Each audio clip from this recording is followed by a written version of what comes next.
This is the first video I'm doing completely blind, meaning I have absolutely no script or notes or anything of the sort. It's another experiment I'm doing. Let's see how well I do.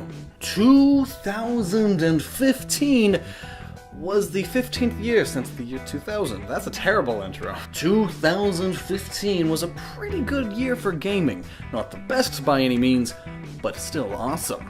And these are my top 10 favorite games of the year 2015. A video that I'm sure everyone is doing. I'm so unoriginal. At number 10 I have Cities Skylines. It's been a long time since I've played a game of this genre. In my youth, I always loved tycoon games, my favorite being Zoo Tycoon 2, with all the expansion packs. I was such a happy kid. But as a young adult now, I don't have the time for tycoon games so often. But this one was the exception. Because it was that good, I had to keep playing it. I felt that its traffic management system was really unique compared to other city builders, and it was simpler in some ways, yet more complicated in others than SimCity, its main competitor. But the one thing I truly loved about it is that while SimCity you're stuck with the idea of becoming a mega metropolis, in Cities Skylines you don't have to create a mega metropolis. You can still make a small farm town, or you could make a big city and then have a small farm town area on the other side. You have a lot more options, especially with the inclusion of mods. Number 9, The Witcher 3. This game's marketing campaign, oh my word. It went from unknown game number 1 to somewhat more known but still pretty unknown game number 2 to mega AAA crazy release. Marketing. So when this game was about to come out, I went ahead and played the first 2 as well. And then the third one. I actually had to skip part of the first one because I got very, very bored, honestly. But then the second one improved upon the gameplay greatly, and then the third one did even more so, in my opinion. It was such a huge, vivid world, and the graphics were incredible. The only thing really holding it back was, again, the gameplay wasn't my favorite. But exploring everything, the story, everything else is way up there. And number 8 goes to Pokemon Shuffle. Mobile game. Imagine the hate I'm getting from that. It's a simple match 3 game, except you can take Pokemon from anywhere and put them almost anywhere else. The game takes into account type advantages as you battle other Pokemon, and it's all Pokemon themed for 2. That definitely puts it over games like Candy Crush. Basically, for me, it's the perfect game for playing when you're pooping. Number 7, Tales of Zestiria. I have the collector's edition, so it has these little cute figures. 4 of them. They're adorable, and it came with a bunch of other stuff too, but anyway. Tales of Zestiria. I'm a huge fan of the Tales games, though Tales of Zestiria, while I was hoping it would be way more up there on my top 10 list, it definitely has its issues. Also, I haven't really beaten it yet. I'm close, I think. But compared to other Tales games like Tales of the Abyss and Tales of Xillia, I don't find the story quite as intriguing, plus the camera issues. It has plenty of camera issues. It's like, hello, I'm trying to fight this thing, but I need to see when there's other things attacking me.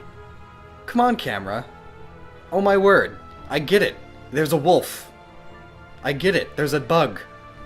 I get it. There's an enemy. Right there. I see it. It's taking up the entire screen. Come on, game. No. And when you're trying to play it co-op, and the other person can't even see their character on screen because the screen is focused on the enemy that player 1 is looking at and not the enemy that player 2 is looking at, way on the other side of the map.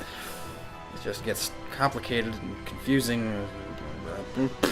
And really, the camera is the only major issue I see with the game. Everything else is just... it's Tales. I love it. Really good character development, intriguing story. It's all there. In number 6, I have Yoshi's Woolly World. That game, until the last world, was so just relaxing. I played it co-op with my roommate, and man, it was a blast. For just casual fun.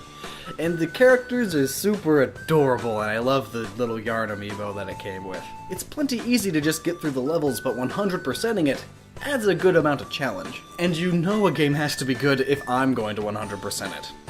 And I did. So it's a really good game. It basically takes the usual Yoshi's Island formula and Kirby's Epic Yarnifies it by not only making the game all yarn and wool themed, but also by making it significantly easier, as in almost impossible to die. So really the challenge comes from finishing the levels 100%. Although those bonus levels you get from completing all the other levels in the world those were challenging. I still have nightmares about that giant wool piranha plant. Number 5 is Ori and the Blind Forest. This game is beautiful. Just look at these visuals and bask in their gloriousness. The game tells a sad tale, and the art design choices greatly help tell the story. And it has some interesting combat for a 2D platformer. I don't think I've seen other games that do it this way. Also the music.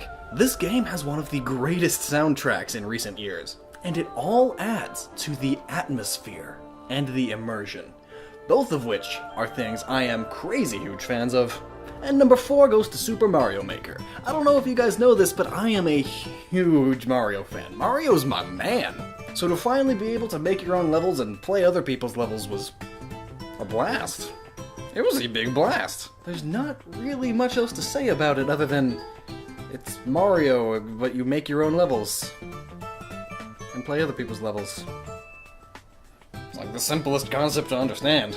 Number 3 goes to Grow Home. If you missed this gem, then you are missing out. This game took me completely by surprise. In fact, I played it for a while, about 15 minutes at first, and then was like, this is boring, and then cast it aside, only to then pick it up again a month later, and it just blew my mind away. You play as this adorable little robot as you try to build this plant up and up and up and up out into the stratosphere. Its low-poly art design is really pretty, actually, and it follows color theory quite well. The big thing for me, though, is again the atmosphere. Jumping from leaf to leaf is super fun, as is reaching another main island and getting to explore it to find all the crystal shards, which get you more power, more jumping, more jetpack. This is another game that I've completed 100%, which is something I very often do not do. I'm the kind of guy that gets bored once they beat a game, unless it's a game that has crazy amounts of side stuff to do. And even then, sometimes. A lovely short little gem of a game, and I highly recommend it. Number 2 goes to Fallout 4. I mean, what else?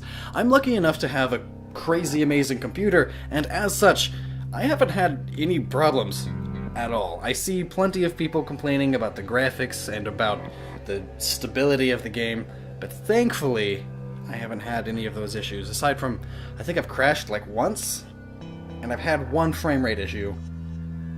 Overall, though, my experience with the game has been a blast, and that's including modding already. In fact, I'm surprised by just the sheer number of mods that exist already, despite the Fallout 4 editing tool not even being released yet.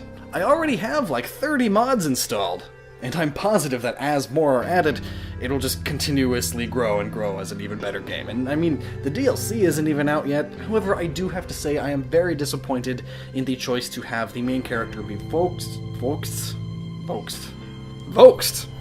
for the main character to be voiced and to have only 4 options of dialogue. And not only are there 4 options of dialogue, but there are 4 options of dialogue that almost all end up being the same thing. Like, you say something and then the character's reaction will be like a 1-sentence difference than if you said anything else. That ruins the replayability and the role-playing aspect of it. You're not playing as person you want to be, and plus the intro of the game also takes that away. I could rant about this forever, but overall, gameplay, size of everything, modding, Fallout 4 is and is going to be one of the most played games for me this, next, and the following year. Number 1! Ooh, drum roll! Drum roll on the thighs! Drum rolling on the thighs! Undertale. I can hear half of you going, yeah, it was a good game, and the other half of you going, not that again. And I will say this, it is definitely not a game for everyone. It is extremely story-heavy, extremely character-heavy, humor-heavy, but the gameplay has something to be desired. At least in terms of difficult gameplay, and open-worldiness. It doesn't have either of those. And if you're someone that needs more strategy in a turn-based RPG, or you're someone that needs more action combat, you know, that's basically saying that you're not going to like Undertale. But for the experience that is Undertale, the characters, the unique moral aspect of it all, the whole everything, It's an experience. An experience that I recommend everyone try.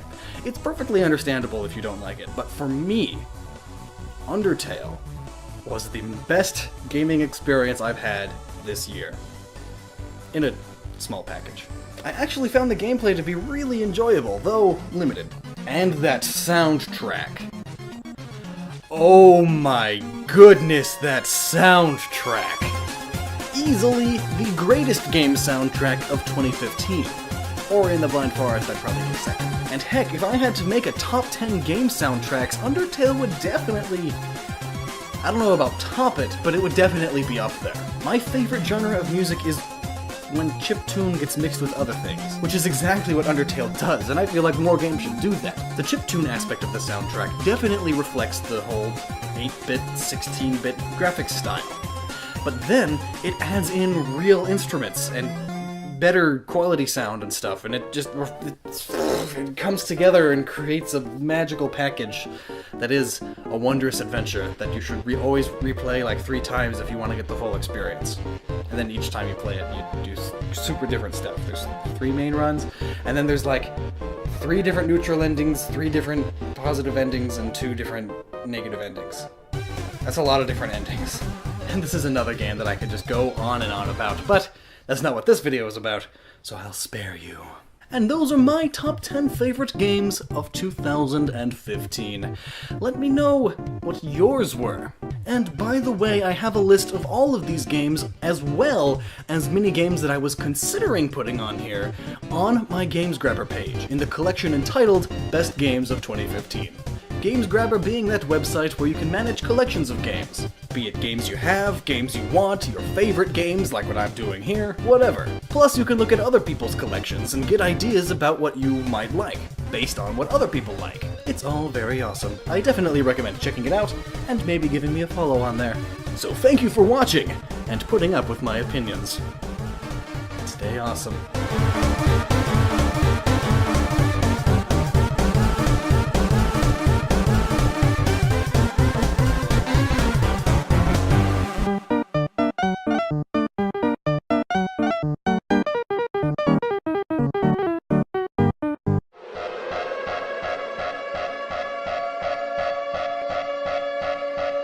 This is the first video I'm doing completely blind, meaning I have absolutely no script or notes or anything of the sort. It's another experiment I'm doing. Let's see how well I do. 2,000 time for tycoon games so often, but this one was the exception. Because it was that good, I had to keep playing it. I felt that its traffic management system was really unique compared to other city builders, and it was simpler in some ways, yet more complicated in others than SimCity, its main competitor. But the one thing I truly loved 15 was the 15th year since the year 2000. That's a terrible intro. 2015 was a pretty good year for gaming. Not the best by any means, but still awesome. And these are my top 10 favorite games of the year 2015. A video that I'm sure everyone is doing. I'm so unoriginal. At number 10 I have Cities Skylines. It's been a long time since I've played a game of this genre. In my youth I always loved tycoon games, my favorite being Zoo Tycoon 2, with all the expansion packs. I was such a happy kid. But as a young adult now, I don't have the loved about it, is that while SimCity you're stuck with the idea of becoming a mega metropolis, in Cities Skylines you don't have to create a mega metropolis. You can still make a small farm town, or you could make a big city and then have a small farm town area on the other side. You have